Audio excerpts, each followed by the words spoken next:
Good morning, students. Today our class is English and we will study unit number 9, the Great Stone Face 1, second part. Let's study. The years went on and Ernest grew to be a young man. He attracted little notice from the inhabitants of the valley.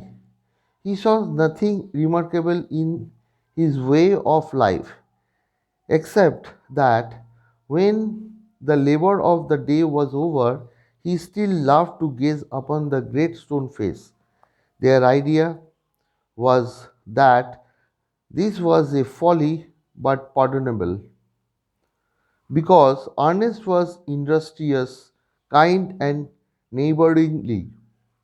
They did not know that the great stone face had become a teacher to him, and that the sentiments which was expressed in it would enlarge the young man's heart and fill it with deeper sympathies than other hearts.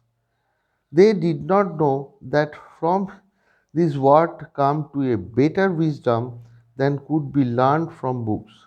Neither did Ernest know that the thoughts which came to him so naturally in the fields and at the fireside were of a higher tone than those which all men shared with him.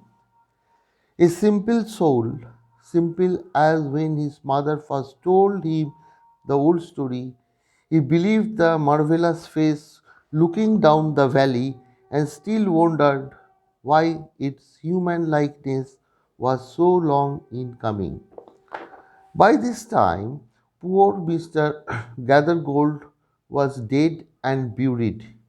His wealth, which was the body and spirit of his existence, had disappeared before his death.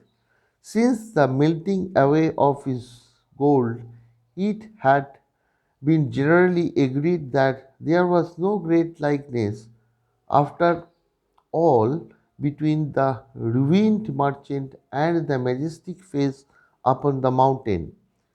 It so happened that another son of the valley had become a soldier many years before. After a great deal of hard fighting, he was now a famous commander. He was known as the battlefield by the name of Blood and Thunder. Old and tired now, he had lately expressed a desire to return to his native valley. The inhabitants, his old neighbors, and other group of grown up children prepared to welcome the renowned commander. It was being said that at last the likeness of the great stone face had actually appeared. Great, therefore, was the excitement throughout the valley, and many people who had never once thought of glancing at the great stone face now spent much time in gazing at it, for the sake of knowing exactly how General Blood and Thunder looked.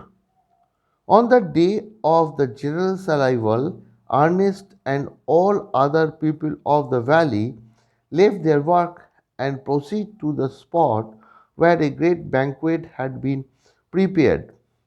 Soldiers stood on guard, flags waved, and the crowd roared.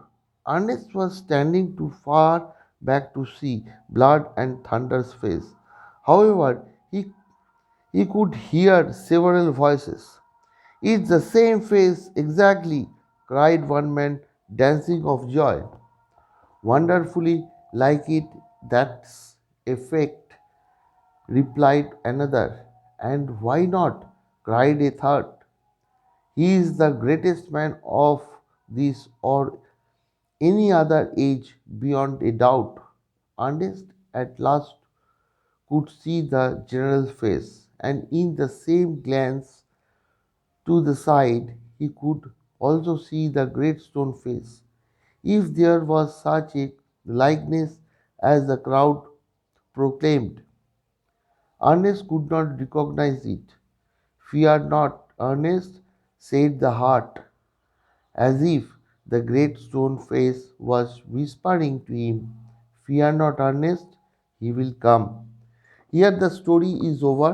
I hope you will read your textbook 3 4 times, and uh, I will give you homework that you will write and send to me. Okay? See you in next class. Thank you.